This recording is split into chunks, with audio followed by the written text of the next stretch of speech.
while Washington holds the #1 selection. Get BIN News Now on demand 24/7 on the iHeartRadio app. Wild Rivers is now open daily with over 25 slides and attractions for thrill seekers and lazy river chillers. Visit wildrivers.com for great values on season passes and daily tickets. That's wildrivers.com. Wild Rivers, where there's sun and fun for everyone. Is this the tackle? This is the KBLA Sports Minute with Ray Richardson. The first round of the NBA draft is tonight in Brooklyn. The Clippers have the #5 pick. The Lakers are at number 25. Tonight is a major opportunity for the Clippers to get an impact player. There's a player the Clippers need to take at #5, and he's projected to be available. Darius Acuff Jr., a 6'3" freshman point guard from Arkansas, is the kind of player the Clippers need to get younger in the backcourt and provide some clutch offense. This kid is a shooter and a playmaker. In 3 NCAA tournament games last season, Acuff averaged 29.3 points and 5.1 assists. He was voted Southeastern Conference Player of the Year. Acuff is also one of only 2 players in SEC history to lead the conference in scoring and assists. The other is a guy named Pete Maravich, the original White Chocolate. Young folks, look him up on YouTube. Pistol Pete Maravich was a straight-up baller. No debates, no speculation, just the info you need. That's your KBLA Sports Minute. I'm Ray Richardson on KBLA Talk 1580. All I need is one mic. With a KBLA Talk 1580 editorial, I'm Tavis Smiley. In my prior commentary about Destination Crenshaw, or Procrastination Crenshaw as we call it around here, I opine that sometimes neglect becomes a decision. I want to challenge my own neglect becomes a decision thesis in just a moment. This $100 million revitalization project was supposed to transform 1.3 miles of Crenshaw Boulevard into a world-class celebration of Black art and culture. It was first promised to open in 2023, then 2024, and here we are, still waiting, still suffering. The businesses along this corridor, Black-owned businesses, are suffocating. Construction chaos everywhere, shuttered storefronts, a community being bled dry by broken promises. So, I stand by my earlier formulation that neglect becomes a decision. But as I have thought more about the gross negligence, the incompetence on steroids, it occurs to me that sometimes neglect isn't just a decision. Neglect is the default position of some Black electeds. Not all, but some. They just don't believe that Black folk deserve the very best. They don't believe that we deserve to be treated with dignity and respect. So, we go from being constituents on the campaign trail to collateral once they're sworn into office. And when, for example, one is termed out of office and can't run again, but is still clutching the gavel of power, one thinks that he can stay comfortably above the fray while we anguish for years on end. The apparent attitude is, I'll just leave this mess for the next person to clean up. That's what it feels like, Mr. President, Mr. LA City Council President. But it's not just him, it's the local media too, Black and white, corporate and independent. Look at how little has been said about this never-ending nightmare in Crenshaw, year after year after year.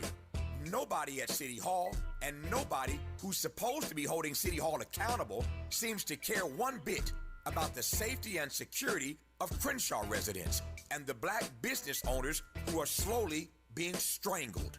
Don't be fooled. This isn't just a construction delay. This is what disrespect looks like with a budget attached. With a KBLA Talk 1580 editorial, I'm Tavis Smiley. As always, we welcome your feedback.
KBLA Talk 1580. I always have fun when she joins me on the air.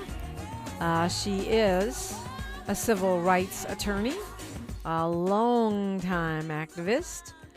She is a human rights attorney also, done criminal defense, graduated from Cornell, got her law degree from UCLA.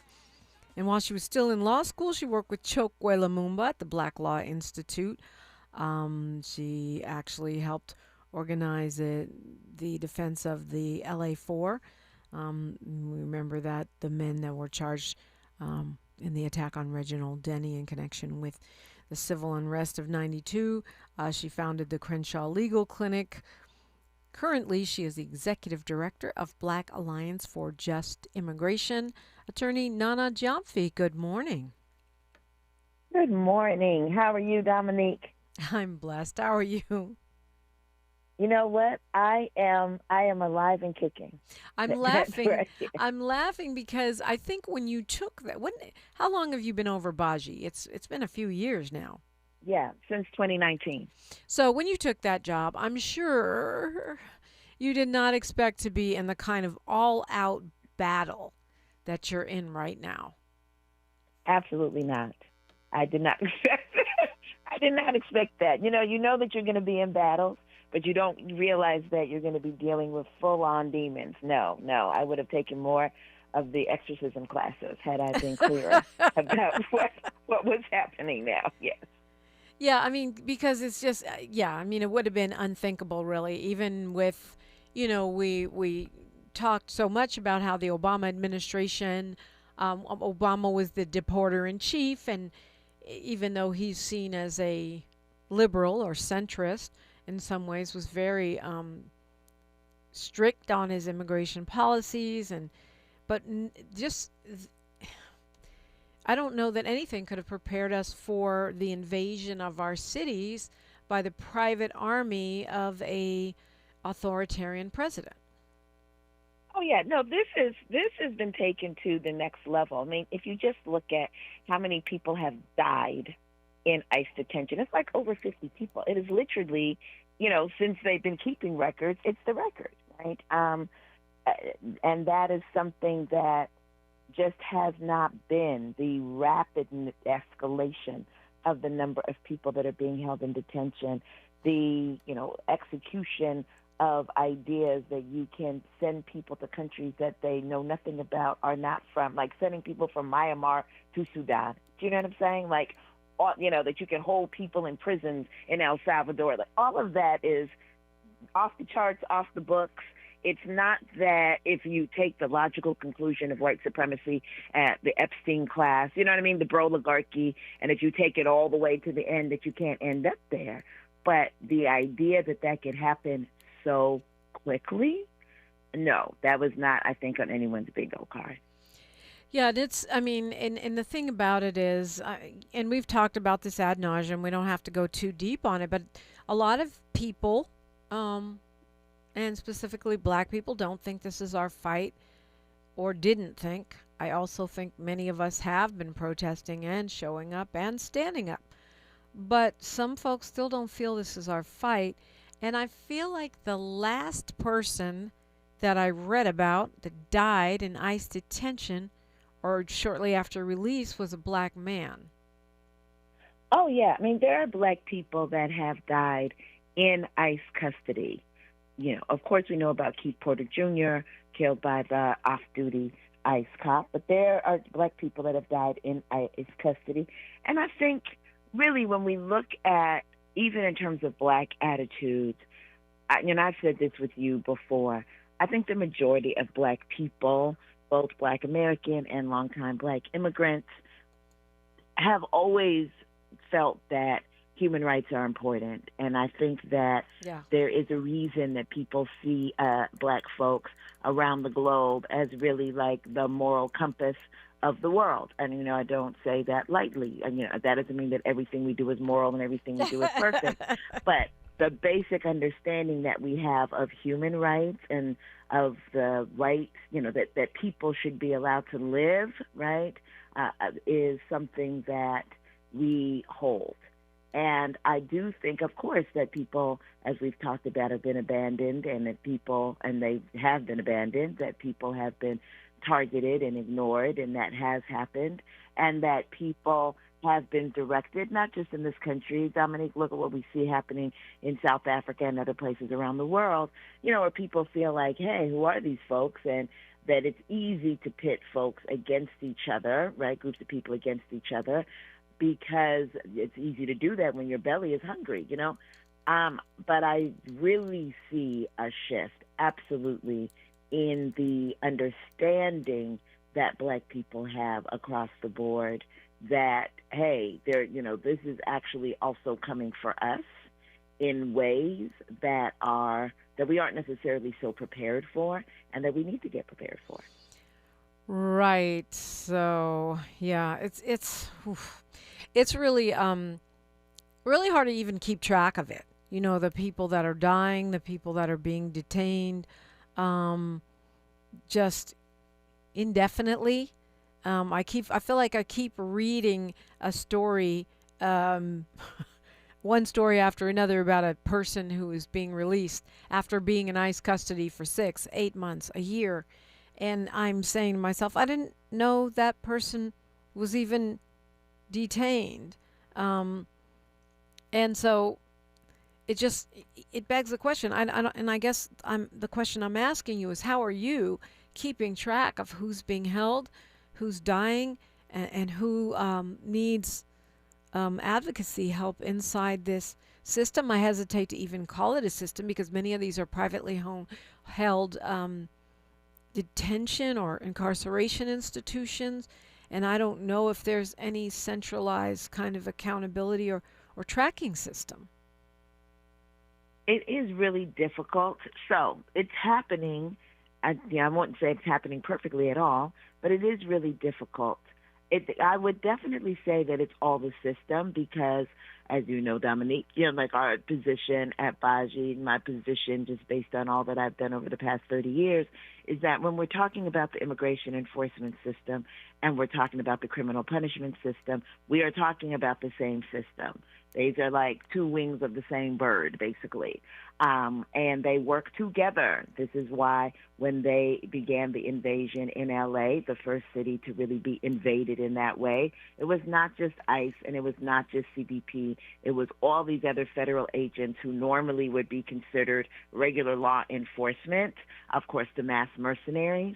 And when you start looking at what's happening in the South, which doesn't look like invasion, but their numbers are actually higher. Miami had a higher number of detentions during Operation Metro Surge in Minneapolis than Minneapolis did, okay, without the invasion, because the local police were also a part of that. And you had some of that happening, as many of us have stated, here in Los Angeles in terms of LAPD, forming perimeters, making it easier for people to be grabbed, not stepping in and supporting folks who were being taken.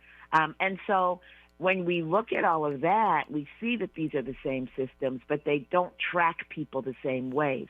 As you've pointed out, you have these private prison companies that are holding folks, and not just in prisons, but, that we normally think of, but also in warehouses, in the basements of courthouses, all kinds of places. And they are determining how they're putting that information in.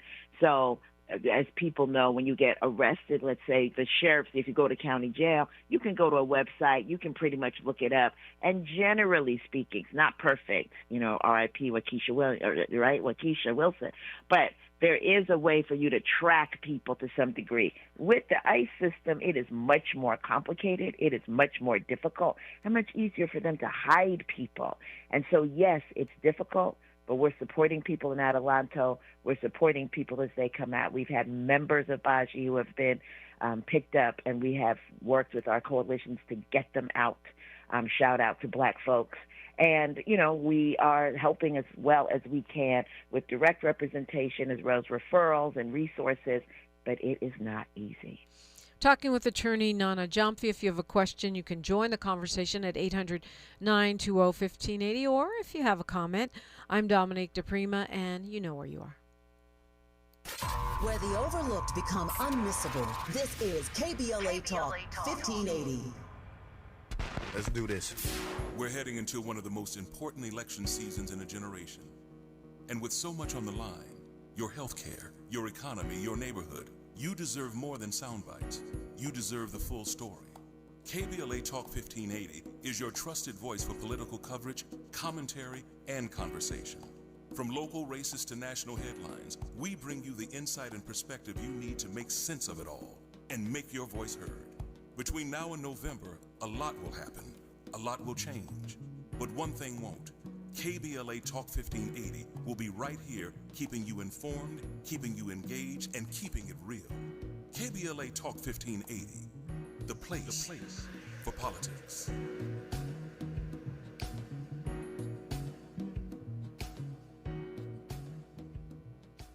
Attention, have you racked up $10,000 or more in credit card debt? Are you barely getting by making minimum payments? With credit card debt reaching all-time highs, National Debt Relief is notifying consumers about significant debt relief options currently being made available to help those with overwhelming credit card debt. These options may reduce a large portion of credit card debt for those who qualify. You don't need to declare bankruptcy or take out a consolidation loan, and you may only have to pay back a fraction of what you owe, even if you have bad credit. National Debt Relief has already reduced the credit card debt for more than 550,000 consumers, so don't wait. If you owe $10,000, $20,000, or even $100,000 in credit card debt, you can now take advantage of this financial debt relief as the cost of living continues to skyrocket. To check what debt reduction you may qualify for, call 800-324-3030. That's 800-324-3030. Again, that's 800-324-3030. Wishing happy birthday to KBLA. 5 years old, yeah, with more that's coming your way. Congratulations, come on, y'all, let's celebrate. Happy birthday to KBLA. Look, 5 years deep and we still going up. Built it from the ground, never real, no one else. Real talk on the air, then the truth get heard. Every day the proof getting served. He had a vision and he stayed with the plan. Now they tapped in from the beach to the land. Never back down, 7 days of the week, still going up now. We 5 years deep. Wishing happy birthday to KBLA. Tabby smiling, you did it with 5 years today. Congratulations, come on y'all, let's celebrate. Happy birthday to KBLA.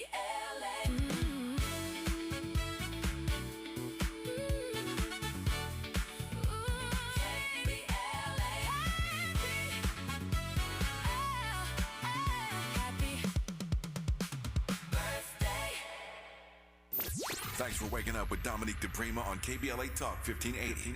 I do thank you. We're talking with Attorney Nana Gyamfi. Black Alliance for Just Immigration is the organization she leads.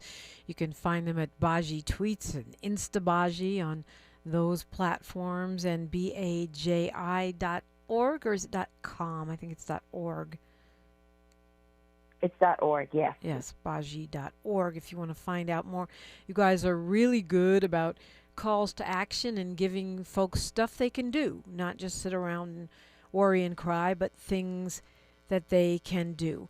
And we're talking about, before News, Traffic, and Sports, this whole problem of tracking what's happening to people when they're taken into ICE detention, whether they be a citizen or a non-citizen, black or other, that we don't always know exactly where they go. They could be in El Salvador, they could be in New Jersey.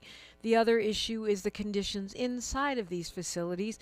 That, of course, has exploded in the city where my own brother is the mayor, and where, I'm sure you remember, they arrested my brother for trying to inspect that very prison, which is run by the private company, the GEO Group. Now there's a hunger strike going on where the prisoners are saying the conditions are terrible. What do you make of all of that? Where are we going with this? Well, the conditions are terrible in Delaney. As I indicated earlier, there's a hunger strike happening in Adelanto. And in fact, if I'm not mistaken, the Adelanto hunger strike started first and then went to Delaney and other detention prisons across the country, which I also find to be amazing, because in spite of the ways in which people are isolated, we still always manage to be in touch. You know what I'm saying? Somehow. We still always manage to somehow be in touch, to follow, and to be, to get into formation. we see what's happening in Stewart Detention Prison in Georgia. We know about the horrible conditions of the detention prisons in Louisiana and in Texas, Mississippi. This is the norm. And we say detention is torture. And of course, at Baji, we're not just talking about immigration detention, but we're also talking about regular old jails and prisons. We don't want people to be in cages. And when it's for profit, we understand that that always means that people are going to put as little funds in as possible in terms of what the physical conditions of the place are, in terms of the food, in terms of medical care. They're as little as possible. Those people work, so they engage in that same enslavement that the 13th Amendment allows for convictions. But in this case, we're not talking about convictions. We're talking about immigration. But they still have to work, and so they're making money from the government, these private prison companies paying them just to cage people. They're making money from the people that are doing the work and from providing as little in terms of resources that they're investing into these conditions as possible. These folks are always trying to figure out how to get as close to chattel slavery as possible, and these private prison and what we see them doing with immigration detention are just another, modern, up-to-date example of just that. But what happens, with a hunger strike, you're inside a prison, you're in the news cycle, you're out of the news cycle, you're still not eating, the conditions are still not changing. Like, how do people support that? What's the best case scenario for hunger striking detainees in these private immigration prisons? Well, the goal, of course, through the attention, as we have with normal hunger strikes, which is not a new thing, something that people have been using for a long time to protest conditions, whether it be their own conditions or conditions of people outside, is to get enough attention. That's the hope of the hunger strikers and their families and communities, is for them to get enough attention that there will be some intervention at some level if, in fact, it is seen that people are upset and that people are concerned.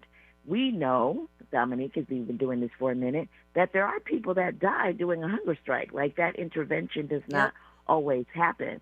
But it's only so much that you can do on the inside, right? And so they're doing what it is that they can do. And as our comrade George Jackson teaches us, even if you can do nothing but spit in the direction towards liberation. And so they are doing their part towards the direction of liberation, and we've got to do our part in harassing the heck out of those folks that do have levers of power to be able to change conditions. And we've seen that has worked in certain places, but the levers that have been pressed have obviously not been like the regime and its evil demons at the very top, but at those levels, at the field director level, et cetera. And so we'll see how these continued hunger strikes plus agitations of the community work in Jersey and other places. Yeah, I know for one thing, Delaney Hall, they're calling for the release of people who are pregnant or who are babies or who are elders. Have not seen that happen yet, but that seems like entirely reasonable as a request. And so I guess keep talking about it is one of the things. We've got Willie on the phone calling from Palmdale. Willie, you are on the air with Attorney Nana Gyamfi on KBLA Talk 1580. Welcome. Thank you, Dominique, and to your guests. This is a very serious conversation. Like Angela Davis asked the question, do you think prisons will ever become obsolete? But my question might sound immature, but I'd like to ask your guest, has she ever heard of the Invisible Constitution? And if so, what is how does it work?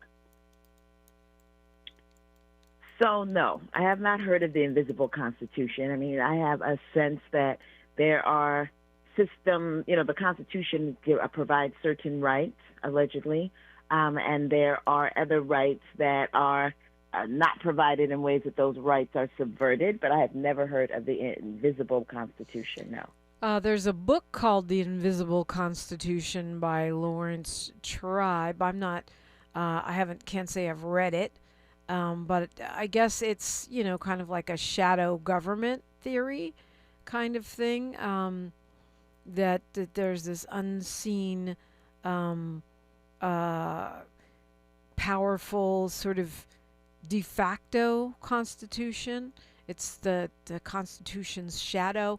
I think it's a theory. I don't think it's an actual, you know what I mean? It's not like a provable thing that we can say, oh, but here's the invisible Constitution.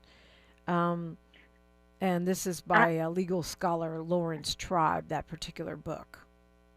Yeah, no, I have not read the book, obviously, or really even looked at the book. Black folks, let's put it this way, Black folks have been talking about the duality of the Constitution forever.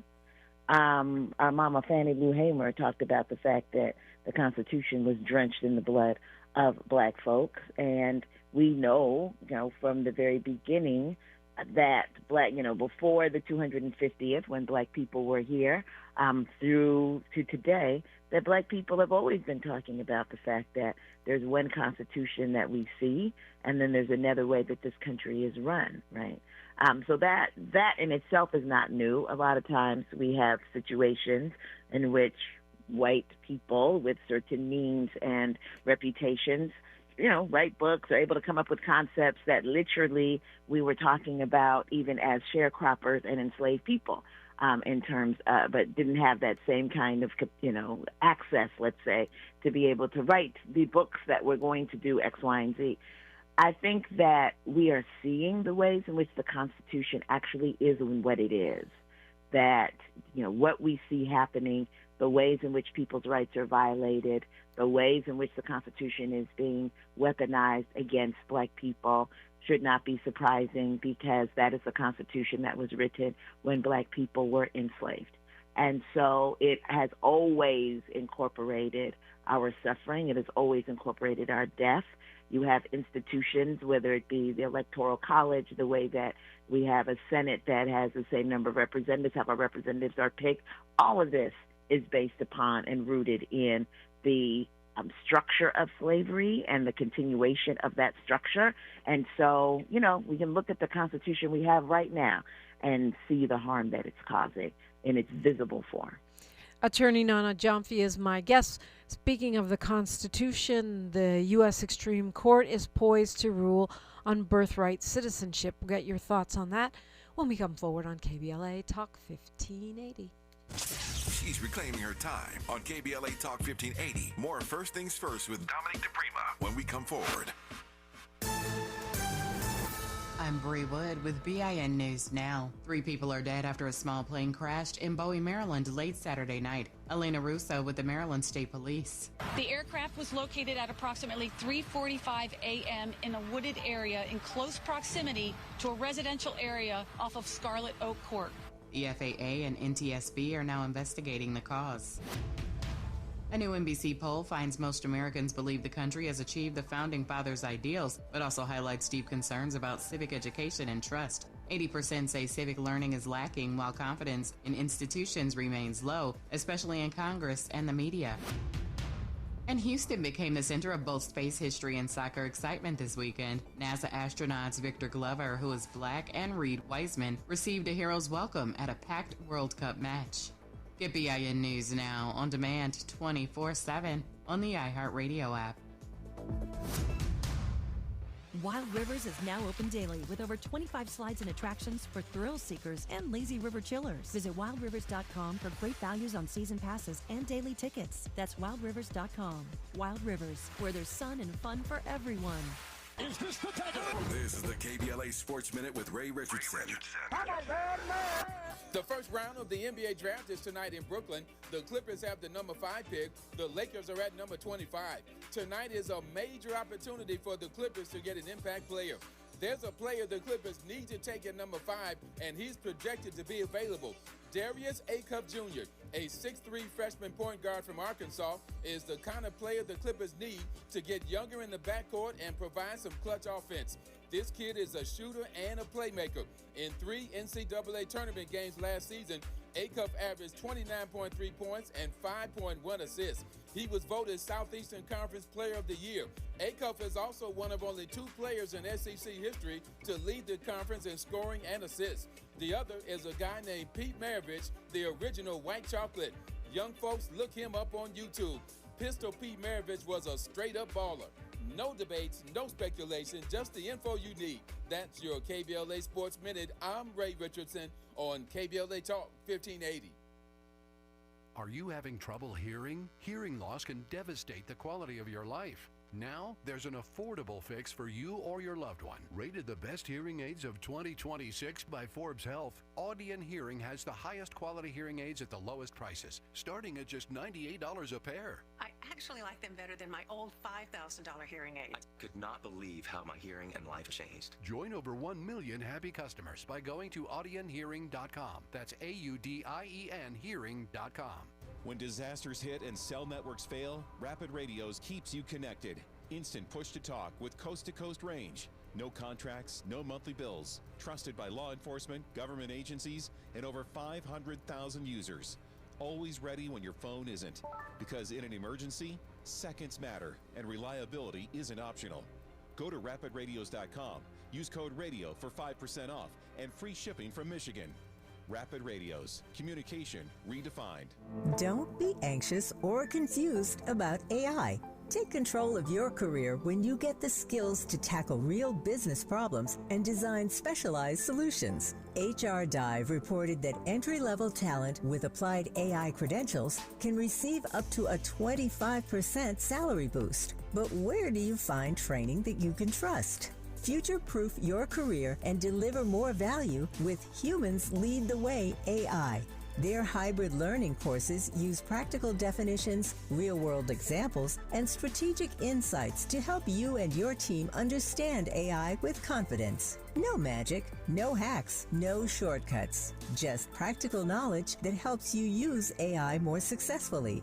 Don't wait. AI can never replace people who know how to use it well. Register for courses today at humansleadtheway.com. That's humansleadtheway.com. KBLA Talk 1580. We've got a lot to talk about. KBLA Talk 1580, connecting you with services and solutions. The Michael's Daughter Foundation is dedicated to inspiring youth and resilience through storytelling, arts, filmmaking, and enrichment programs for youth and families in under-resourced communities and system-impacted individuals. The Michael's Daughter Foundation is a 501c3 nonprofit providing free and low-cost arts programs to youth and families from under-resourced communities, both system-impacted youth and those affected by the incarceration of a loved one. 1 in 43 children in America have a parent incarcerated. 70% of those children are expected to end up in prison. Through filmmaking, animation, theater, and writing, they help young people express themselves, build confidence, and imagine new possibilities. Beyond the arts, they offer financial literacy workshops, emergency support, and scholarships. Because thriving takes more than talent, it takes access. To learn more about the impact of Michael Daughters Foundation and how you can be a part of the movement, please visit their website, michaelsdaughterfoundation.com. This is a community call to action from KBLA Talk 1580.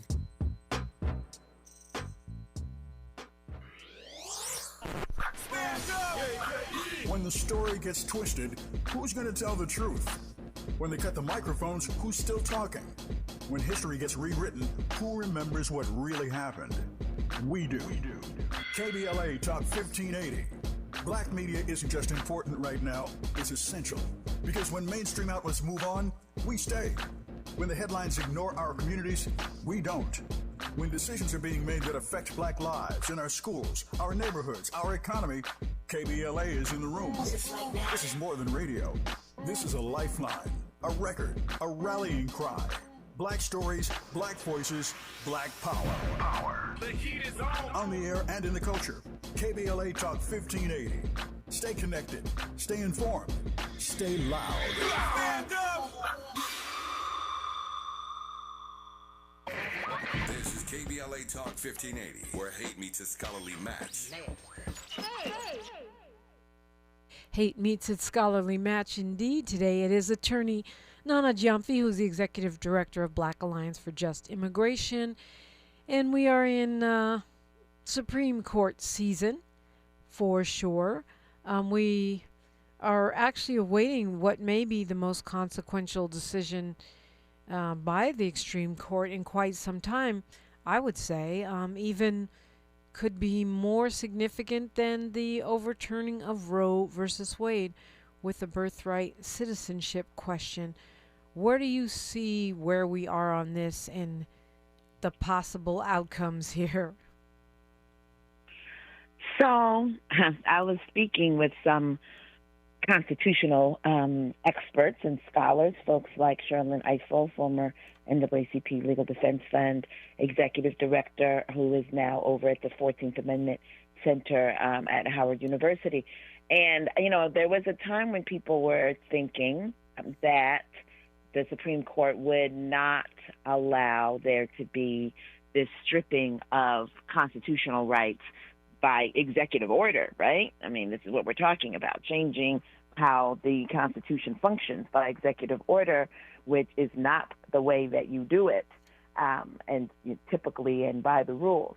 And people were pretty sure that that would not happen. I think people have shifted some to be concerned that after Louisiana versus Calais, it really feels to them like this court is going rogue, even more rogue. It's already been rogue, but you know what I'm saying. It's really going to the other levels. And so there may be something that happens that allows for some kind of interpretation of the Constitution that would strip those rights. And so I think now we're just bracing for that. There's a couple of ways that this could go, in my view. It could be that, like they did with the original travel ban in Trump 1, that they say, yes, this is unconstitutional, but here's how you can do it constitutionally. If folks remember, there was a travel ban that clearly focused on African and Muslim countries, clearly racist and Islamophobic in ways that are unconstitutional. The court said, yeah, you can't do it this way. But if you throw in countries that aren't black countries and you throw in countries that aren't Muslim countries, well, then it can't be said to be an anti-black, anti-African, anti-Muslim ban. And so that's what he did. He threw in North Korean, he threw in Venezuelan, just threw in other countries to round it out. And the court then, when it went back up to the Supreme Court, said, yeah, this is fine. And so I can see that happening here, where they could say, yeah, the way you tried to do it, I can't do it that way, and then proceed to describe how you can do it so that the next day, or maybe that same day, he can issue an executive order that does it better, right? That does it in a way that the court is already giving a nod to, the majority on the court is already giving a nod to. That's one way. They could just, of course, flat out say, yeah, we agree with you, boss, and, move forward in that way. Or they could, reject him completely. I just don't know that the latter happens.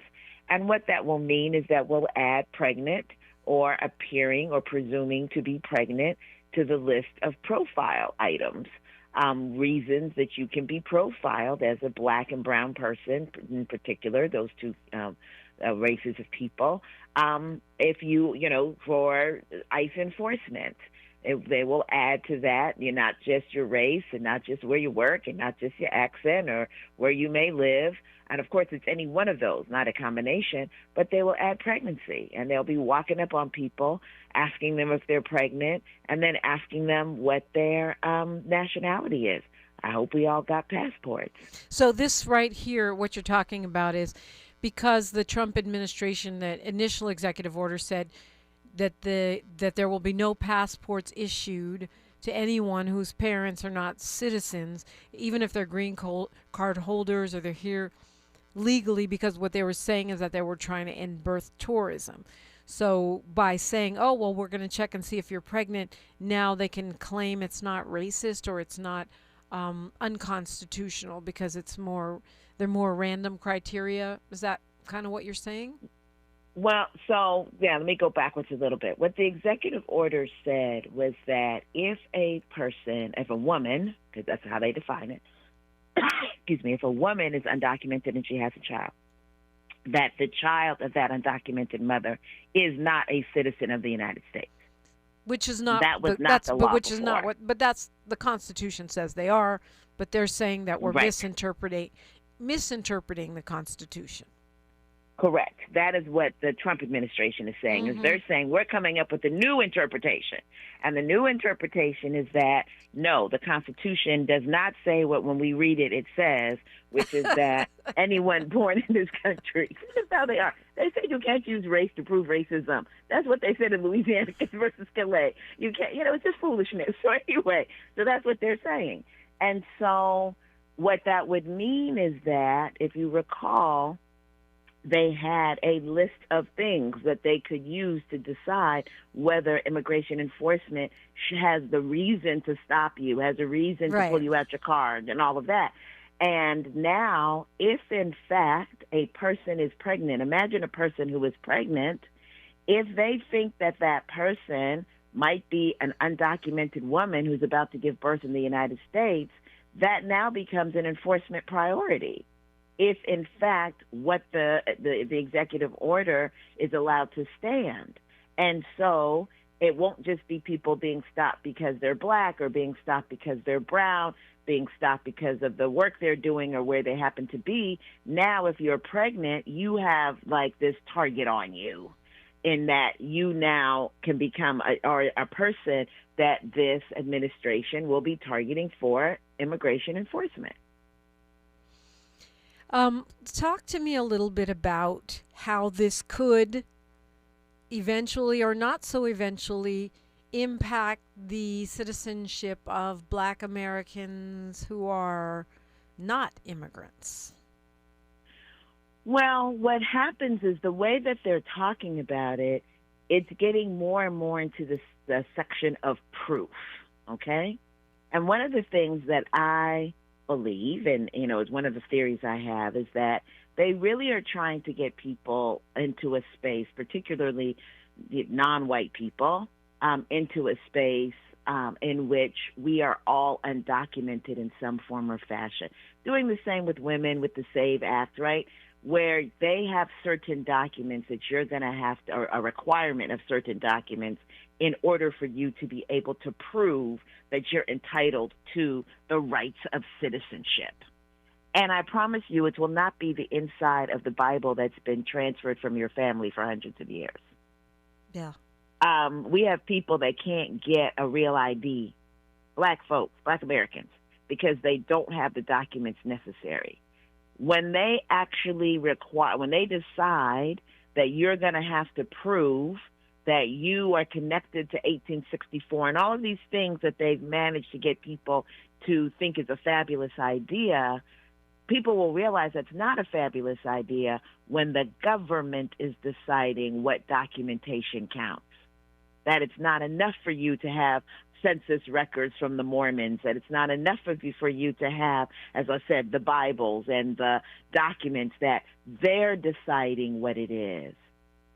And for you, Dominique, for just $10,000, though, you can apply to be certified as a foundational Black American, and multiply that by about 40 million and see how much grift you get out of that. Yeah, I mean, just the idea of this particular administration creating a criteria to decide which Black people are actually citizens. I just think if we look at what they've done and the boldness with which they've imposed authoritarian rule and shrunk rights of people in this country, it would be naive to think that they would not attack the citizenship rights of Black Americans, freedmen, FBA, whatever you want to call us, African American, whatever you want to call us. Especially when you contrast with the fact that we are now at 100% of the people who have been granted refugee status, my understanding is, for the past year are white. Absolutely. 99% are from South Africa, are apartheid whites. Yeah. I mean, this is the great replacement theory, folks. And if you think that they're not trying to replace you because you built this country, that to me is just unimaginable. I don't understand that kind of thinking. I don't understand thinking that people who looked at our ancestors and decided that they were not human beings, put citizenship aside, Right? By We the have to millions. be certified as humans now? Is that the next level? Do you understand what I'm saying? Yes, this is where these people are headed. And, again, there are things happening now. We started this show by saying there are things happening now that we never imagined or people thought, well, yeah, that could happen, but that seemed like a threat from far down the road. And here it is, right here in our faces. Yeah, we have come to the end of the road, as boys and men would say. But Absolutely. Look, I mean, great replacement theory, maybe you can give the short version of what you mean, because we usually associate that with white supremacists who's saying that black people or immigrants or Jews won't replace them. I want to point up this article from BET.com where it's talking about black farmers in Mound Bayou, Mississippi, who are now being replaced by white South Africans, literally, thanks to this government farming program. Okay, this is in the Jacksonville Free Press. They're saying that the white South Africans who are coming in are taking their jobs. And Mound Bayou is an historic black town which was founded in when? 1887. It's a town that's been a symbol of black self-determination and black self-determination and black majority rule. Now they're saying black farm workers are being pushed out. They'd already been underpaid and misclassified in favor of white foreign labor, i.e. white South African farmers imported by the Trump administration, the only folks who are getting refugee status. And let me add to this. That's First crazy. of all, this program already existed, but it has blown up. And this is what this regime does.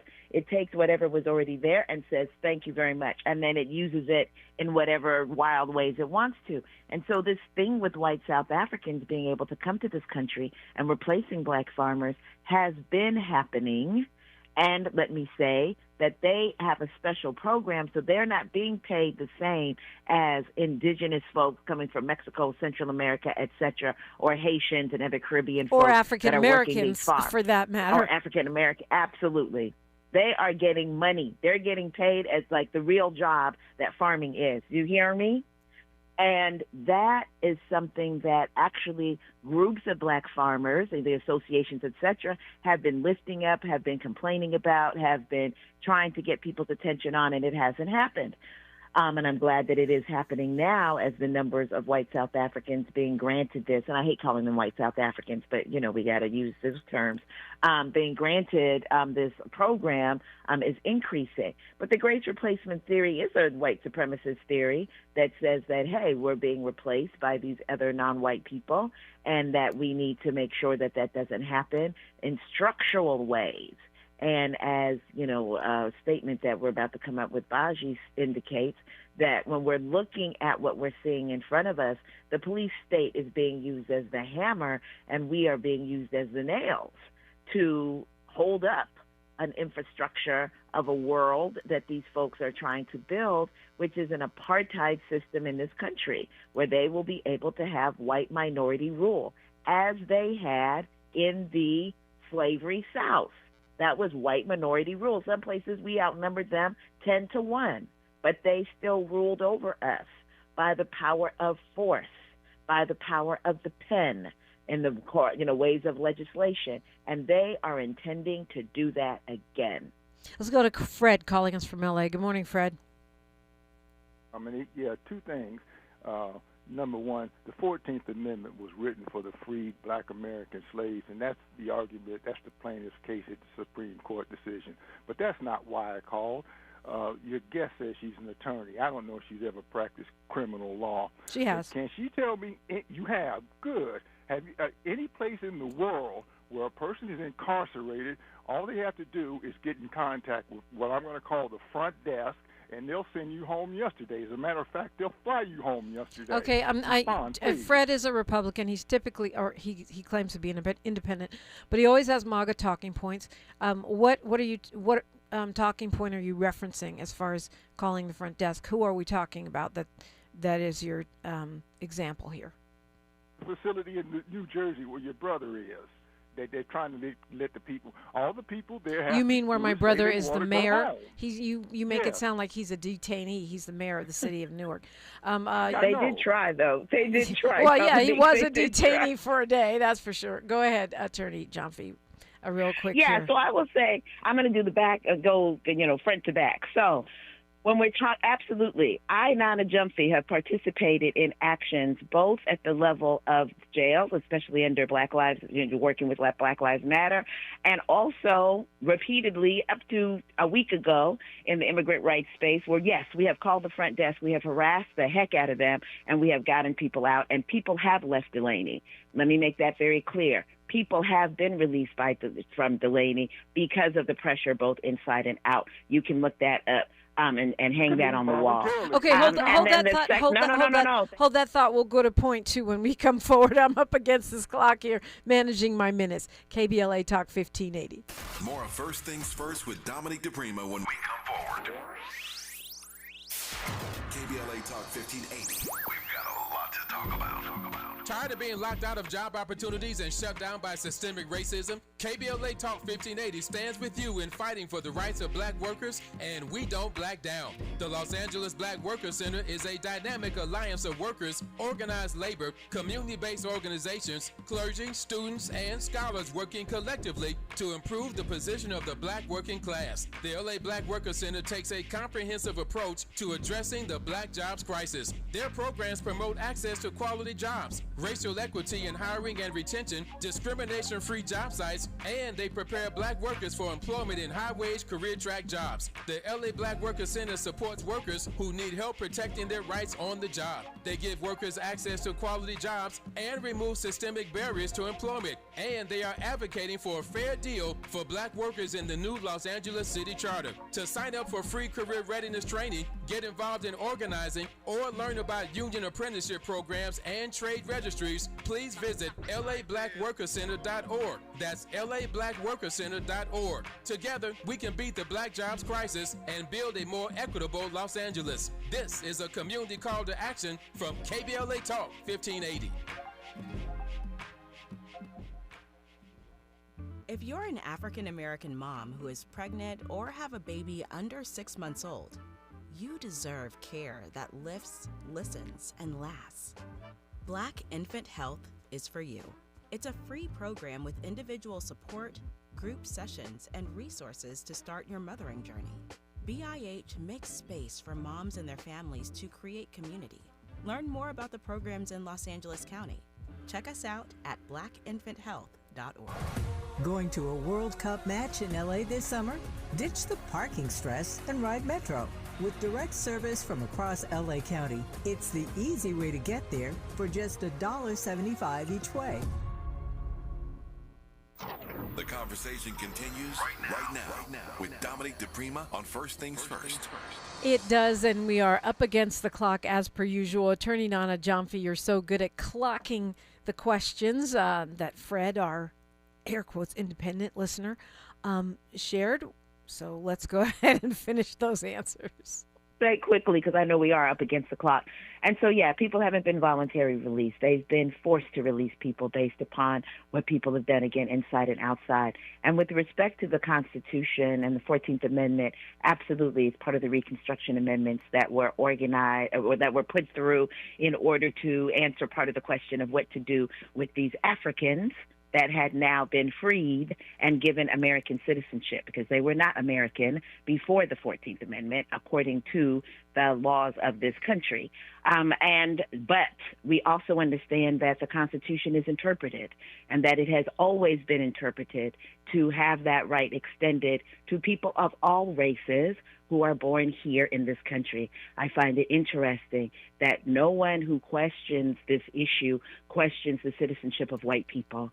Trump himself and half of his administration would not be citizens of this country but for that 14th Amendment, and yet that is not used as a way to make a wedge between black Americans and them. No one's making a wedge between black Americans and these white Trumpsters who are actually birthright citizens such as myself, only against themselves and black and brown folks. Ask yourself the question, why is that? Who made you hate yourself?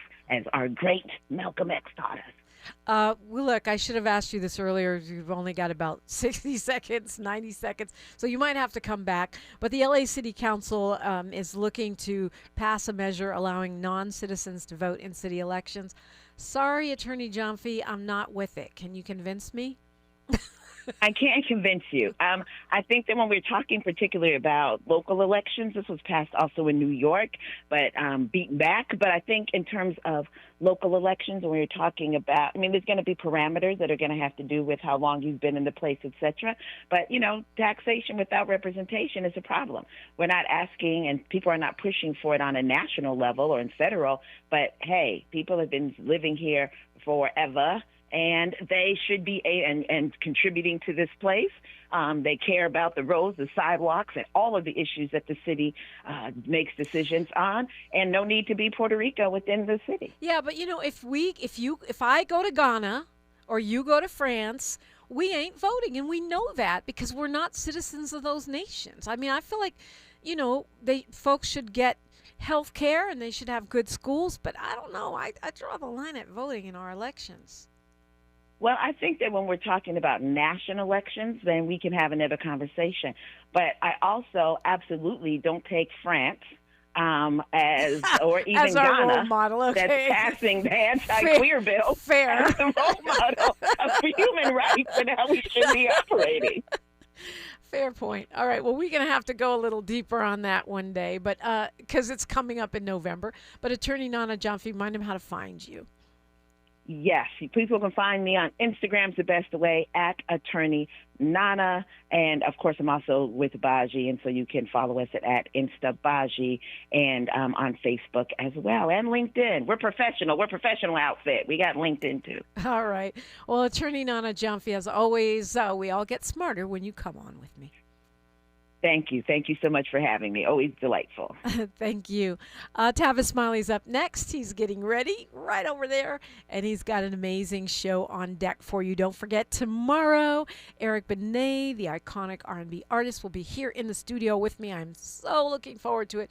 He's also kind of turned into the People's Pundit, so you don't want to miss that. He is saying the quiet part out loud. Like my dad, the great Amiri Baraka, used to say, a person is either free or they are not free. There can be no apprenticeship for freedom. I will see you on socials. I'm at DePrima Radio, and we are at KBLA 1580 on all platforms. Until tomorrow, one love. KBLA 1580 Santa Monica.